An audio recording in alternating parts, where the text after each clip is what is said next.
દાહોદમાં માર્ગ સલામતી સપ્તાહ 2025 તથા રાહુલ હોન્ડા બાઇકના ઇનોગ્રેશનના રૂપે દાહોદ સિટીમાં લોકોને બાઇક ચલાવતા પહેલા ડોક્યુમેન્ટેશન જરૂરી છે. એ રીતે આજે લાયસન્સ બાબતમાં લોકોને સમજ આપી. ડ્રાઇવિંગ લાયસન્સ કેટલું અગત્યનું હોય છે લોકોને સમજ આપી અને ફૂલ આપીને લોકોને સમજાવવામાં આવ્યા. ડ્રાઇવિંગ લાયસન્સ ના હોય તો શું થઈ શકે છે અને જેની પાસે લાયસન્સ નહીં એમને લાયસન્સ બનાવવાનો આગ્રહ કરવામાં આવ્યો. સાથે જ જીવનને જોખમમાં ન નાખીને હેલ્મેટ પહેરવાનું પણ લોકોને આગ્રહ કરવામાં આવ્યો હતો.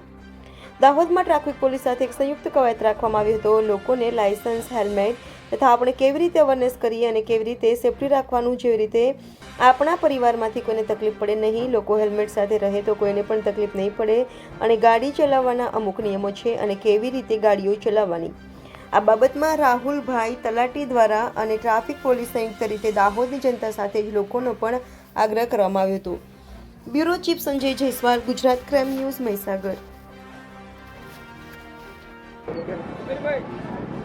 આજ રોજ માર્ગ સલામતી સપ્તાહ 2025 તથા રાહુલ હોન્ડાના બાઇકના એક ઇનોગ્રેશન ફંક્શન રૂપે આપણે અહીંયા ઉપસ્થિત છે અને આપણે અહીંયા દાહોદ સિટીમાં લોકોને બાઇક ચલાવતા પહેલાં ડોક્યુમેન્ટેશનમાં શું જરૂરી છે એ વિશે આજે આપણે લોકોને સમજ આપી. ડ્રાઇવિંગ લાયસન્સ કેટલું અગત્યનું હોય છે ડ્રાઇવિંગ કરતી વખતે એ વિશે લોકોને સમજ આપવામાં આવી છે. લોકોને ફૂલ આપીને આપણે સમજાવ્યા છે આજે કે ડ્રાઇવિંગ લાયસન્સ ના હોય તો શું થઈ શકે છે એ ફૂલ આપીને સમજાયા છે અને જેની પાસે નથી લાયસન્સ એ લોકોને આપણે લાયસન્સ બનાવવા આગ્રહ કર્યો છે.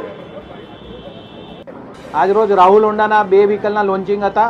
એક્ટિવા 125 અને સાઇન 125, એસપી 125 જે નવું મોડલ આવ્યું એનામાં લોન્ચિંગની સાથે ટ્રાફિક પોલીસ સાથે અને આરટીઓ ઓફિસ સાથે એક સંયુક્ત કવાયત રાખી હતી કે લોકોને લાયસન્સ, હેલ્મેટના પ્રત્યે આપણે અવેરનેસ કરીએ. કેમ કે હોન્ડાનો મોટો છે. હોન્ડા એક જ એવી કંપની છે જેનામાં 4 S છે અને છેલ્લો S સેફ્ટીનો છે.